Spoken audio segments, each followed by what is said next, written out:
Some say that you can see into the future by looking at the past, and Ireland acts as a land bridge between both. This forward-thinking country has taken the concept of modernized tradition to create a destination full of exploration that somehow feels familiar. The second you get here, you feel like it's home.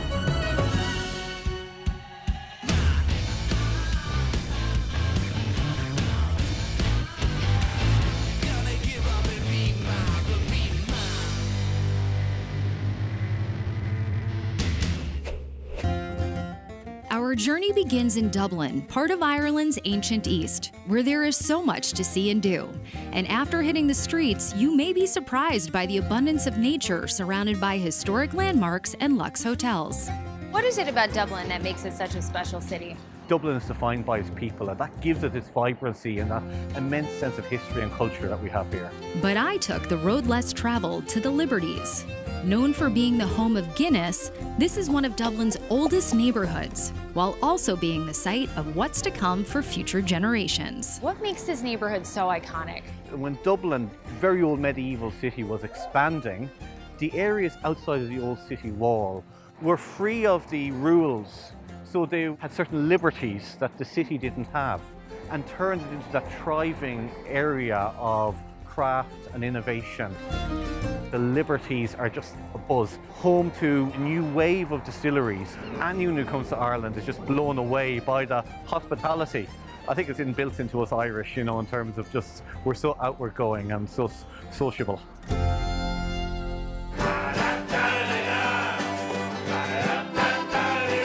Why are pubs synonymous with Irish culture? You have to think of what the pub means, just even the word, public house. It's a place to go to meet friends, throw in some great music, which Dublin is famous for. Do it over a great pint of Guinness or a great Irish whiskey. And then you get that great Irish word, you get the crack.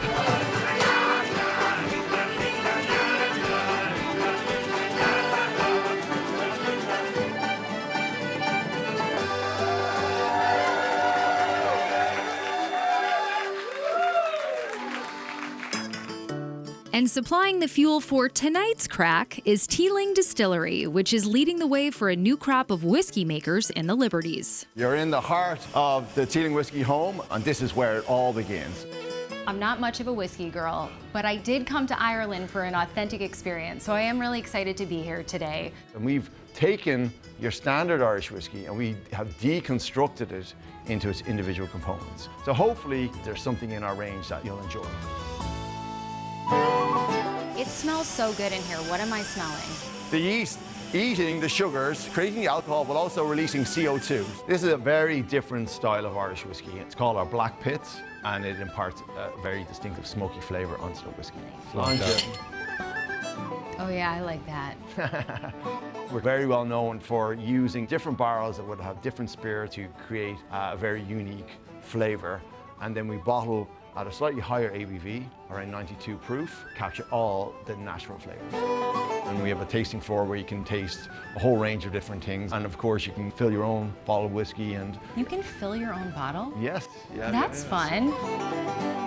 Also, there's a story to tell of the Liberties, of where we are. And the Liberties is a very unique part, a hidden part of the city, and it had its own unique heritage. It was an old medieval market square. So we weren't bringing something new in. We're just reviving something that had long associated with it. Most people don't know that Dublin is a coastal city. A quick drive east and you're in the village of Howth. The terrain here was once traversed by foot, but has been made more accessible with e-bikes. Yeah, you guys all good? Hello. Good. And while it may be easy to get around, you need to know where to go. And today, Shane O'Doherty is leading the way. Shane, how do you know the area so well? Since I was an infant, I've spent my life walking these trails, loving it. I had no idea that we could come do things like this in Howth. And the visitors really get a buzz out of it, but we get a buzz out of it, sharing something that's so precious to us. Shane, are you kidding me with this view? This is one of my favourites, I have to say, and Ireland has become identified with the lighthouses, and it used to be the shamrock, then it was the harp. It now seems like the beacon is a new symbol of Ireland. There's another one down in the harbour, and maybe we'll have a spin down there. and have a look at that. Let's go. Let's go. Oh my goodness, you live in the most beautiful place. Yeah, this is the end of the west here. You'll see kayaks, you'll see yachts, you'll see motorboats. Every kind of craft or activity that you can enjoy on the water goes through the mouth of this harbour. This is such a great escape, not only for visitors, but for the people who live in the city centre of Dublin, which is what, 35 minutes away? Yeah, about 35 minutes. And your entire company is the community, right? You hire all local people to give the tours? Yeah, when we started this, the point was to protect this place by sharing it.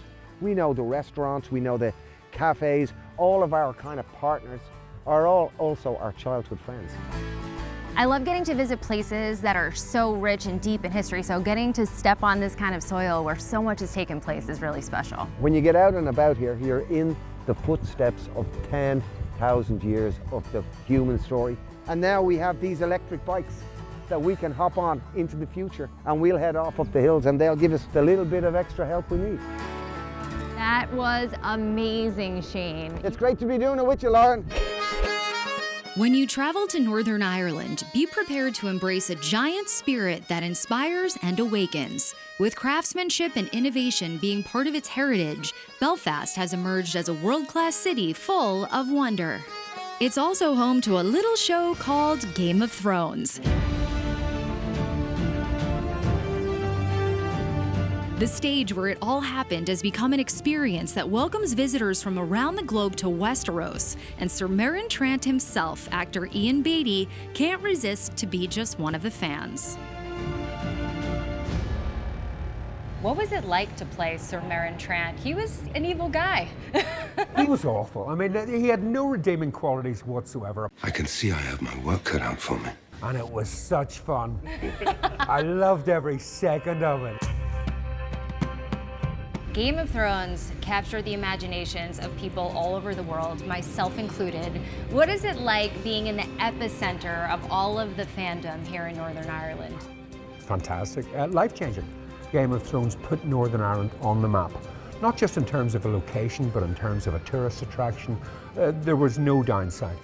And this was actually a studio where scenes from Game of Thrones were filmed. Oh, they killed me here.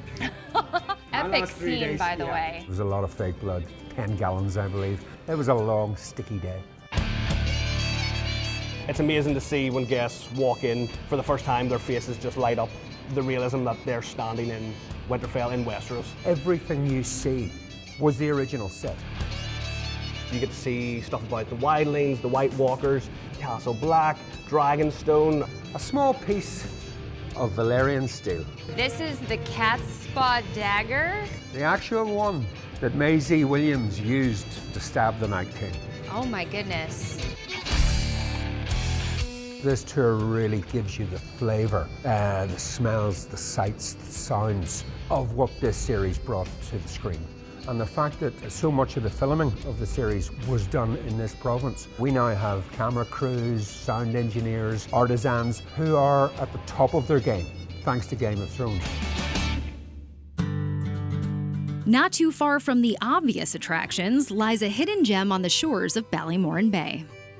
Tracy's Farmhouse Kitchen is a destination where one can drop in for a taste of old Irish country living. We have some amazing Irish soda bread on the table. Go ahead, grab a big slice, as we say, stretch or starve. So I've made this, but you're going to be making your own. Here, Tracy's husband Joe takes you paddleboarding, while Tracy herself welcomes you back with a warm kitchen full of traditional favorites. Take a big handful of flour into the bowl. This is very different from baking. Baking's usually measured down to the T. Yeah, and you know what? You have dainty little hands, so you need to go again. Okay. How is this experience unique to Northern Ireland? We're connecting with the loch and the landscape, with homemade food and drink, and the warmth in our home. Wow, this is gorgeous. As you know, the loch's just on our doorstep here, and it's just such an idyllic location for it. Doesn't matter how old you are or how young you are, you can get out on the board. Really easy to get started, you know? I think when you think about bread making and paddleboarding, I don't know, they don't really seem to mix. Well, you work up an appetite. Yeah, I love the bread, so I need something to work it off, you know? You're going to scoop out your dough onto the table. Then what you're going to do is you're going to pretend you're tucking the sheet in below a mattress. That's it. This dough is so sticky, I think I'm taking some back to New York with me. Yeah, I think you are. It's almost like glass. I don't think you could find somewhere that's not got a good view. You know, everywhere you look is different, and it's just really stunning. You know. I'm going to leave this sitting on the griddle, and it will rise 50% more than it is at the minute. There are vegetables and crops that will grow here. Our cumber potato, we've got spring onions, fantastic root vegetables. Tap it. When you have a nice hollow sound, then it's cooked on that side. And then I'll cut it open, lather it with butter and jam. Yes, please. These are the kinds of experiences that people never forget. Come in as a guest and leave as a friend. You are so friendly and so welcoming that I might never leave. Well, you can stay as long as you want.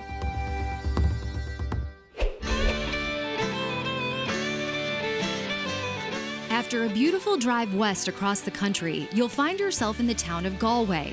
Situated on the Wild Atlantic Way and known as a fishing port, its colorful buildings and coastal views are a signature of this county. But venture out a little and you'll witness the Cliffs of Moher in County Clare at the edge of Mother Earth.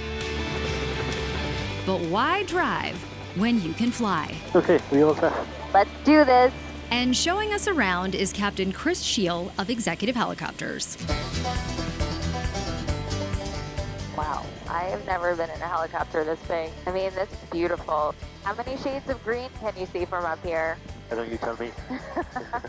So when you come and you fly by helicopter, you can see the whole country, east to west, in a day, pretty much. And after 20 minutes, we're at the cliffs. Wow, look at this. Yeah. Incredible. The Cliffs of Moher are one of the world's most iconic travel destinations, attracting over 1 million visitors a year. And at 13 kilometers long, with the Atlantic bashing the cliffs beneath us, we soon reach O'Brien's Tower. Is this a special place for you, Chris? Yeah, it's one of the most spectacular, iconic sites. This is a really luxurious way to experience the cliffs. How often do people charter you for the day and then have you drop them off at another experience? Most trips we do bespoke trips to the Cliffs of Moher. Down, we drop them off here so we can visit the cliffs and see from the ground as well as from the air. One of the benefits of traveling by air in Ireland is the ability to be dropped off just about anywhere. And landing in this field put me steps away from Ireland's Michelin-rated pub, the Wild Honey Inn. Chef Aidan McGrath sources his ingredients from local vendors to create his own take on traditional Irish pub fare. And when you walk in, it feels like you're coming home for supper. When foreigners think of food in Ireland, we think of pub fare, we think of stews, but there's a lot more to Irish cuisine. There is, and there's been a bit of a movement over the last 10 years, really. A lot of young Irish chefs have come home to roost and brought back a lot of ideas with them and started to look for ingredients that is now grown in Ireland that would have been forgotten about. I think it's nice as a visitor that we have the option to step into a pub and have those traditional meals, but also experience things like what you offer here at Wild Honey Inn. Well, you know, there's nothing wrong with the old style cooking either. If everything is done nice and is kept simple and kept fresh, it's going to be good, because the ingredients we have in Ireland are absolutely stunning. I like the tartness of the Granny Smith, so what I want you to do is just dice up a small dice of apple like that. So you own the only Michelin-starred pub in the country. It just evolved. It was totally by accident. We opened up a regular pub, but we found ourselves in Michelin world fairly quickly. Is that consistent on your menu? Do we see a lot of traditional pub fare that's elevated here? I suppose I've developed my own style of cooking. I use a lot of the classics and I just modernize them a little bit in my own way. We've got the apple in, we've got the mayonnaise in. You just mix that around lightly. You don't want to mix it too much. About 2 spoons. This is my version of a crab cocktail. Oh my goodness, so good. I use a coffee tamper then, just to tamp it down. It's a gazpacho floater on top of white crab meat that's mixed with Granny Smith apple. You just drizzle a bit of basil oil on top of that. I do love basil. And there's a little bit of a bread crisp for crunch. For me, this is summer in a glass. How often does the menu change? Every day. Every day? Every day. Sometimes all of it, sometimes 90% of it. The way I see it is Ireland has got its own natural lardery. By and large, most of the food is as organic as you'll get. Can we get into that terrain? Sure. What's the best way? Just chop into it with a knife. Well, a dish like the terrine here, how many local purveyors did you go to get the ingredients for it? All in all, for this dish, 7 different producers. There's a lot of people on that plate. I'm on a mission to find out why Irish butter is the best in the world. Just is. It is what it is. We're not a posh food destination, we're an Irish pub. I think Wild Honey Inn can be an example of what people can achieve in a pub in Ireland. Well, I'm a big foodie, and having this experience is something that I will never forget. Sláinte. Thank you. Sláinte. I just got to learn how to drive this thing real quick. Okay, we'll go a little bit slower. Okay, oh, that was fast. That's as fast as this thing goes. The coastal cliffs may leave you in awe, but the rivers truly bring you into nature. Captain of our own vessel, we traveled down the River Shannon, the longest and most famous waterway in Ireland. Our journey begins in Portumna, a gateway market town which is populated by gardens, shops, and a castle that dates back to the 17th century. It's also a major port for riverboat companies like Le Boat. Once the thing starts moving, it's like driving a car. Yeah, it's a lot of similarities to driving a car. Some of the best captains that we've had have walked in the door with zero experience. That's going to be me today, Brian. And after getting my bearings with our boat skipper, Brian, we were off to explore some of the unbeaten paths. I just want to kick my feet up right now. Yeah. Can I do that? Is that legal? You sure can. I really like remote activities. Like, I like when there's not a lot of people around, and this is the perfect thing to do. It's just nature as you work your way up along there. And the engines on these are pretty quiet. So you pass by some of the nature swans and birds and animals in the fields. They don't look twice. I do spend a lot of times around the coast, but there can be quite a lot of tourists around there. But up through the centre of the country, which we call the hidden heartlands, you'll be going through some tiny little villages, and you will be the only tourist there, I can guarantee you. This is kind of a choose your own adventure. You get the boat, and then you have it for a certain amount of days, and then you can make all kinds of stops, right? Yeah, very much so. And it's something I always say to people is don't make any solid concrete plans, if you like, because we'll go through the map with you and we'll show you all these beautiful little villages for you to stop at. Some of the favourite places that I like to stop in are Killaloe. If you make your way down to Killaloe, you'll surely find a storyteller or two to tell you some of the stories of Brian Boru and the Vikings. This is very old school for us these days, an actual map. Yeah. After docking in Terryglass, a gentle pedal around this tranquil village will give you a glimpse of the heartland of this country. It is so pretty here. This is like the perfect fall foliage. Agriculture really is the backbone of the community here. You won't find too much tourism here, so any tourism is greatly welcomed. Some of these small places along the way can be little hidden gems. Just over to our right, one of the wells over here that Terryglass is famous for. So if you're having problems with your vision or headaches, this place will cure it for you. Does it work? Of course it works. You're telling me some of these stories aren't real or true? Come on, Lauren. So what else is Terryglass known for? Well, just back there was the monastery. Originally that would have dated back to the year 500. So that was kind of the main drag right back there? You saw there? it all, yeah. As we say here, blink and you'll miss it. While the banks of the River Shannon provides a relaxing escape, there is nothing like sipping a hot tea while being told a story. I've heard that there's some real amazing storytelling here in Killaloe. Absolutely. Killaloe's steeped in history. The charming town of Killaloe, the last port on the southern end of Lough Derg, and other sites like the Rock of Cashel were once the seat of power for all of Ireland. And local historians like Una Kirst and John Cash help preserve the tales that define its history, like that of Brian Boru. He's truly the only King of Munster to ever become High King of all Ireland from 1002 till 1014. Is Munster the province? Munster's the province, yes. And this area of North Munster would have been called Thomond. Ireland was just going through a second wave of Viking invasion. This wave was more ferocious and more frequent. And those Vikings trying to get right into the heart of Ireland to plunder had to come by Killaloe. He actually formed a small navy here in Ireland to actually meet the Vikings on the water.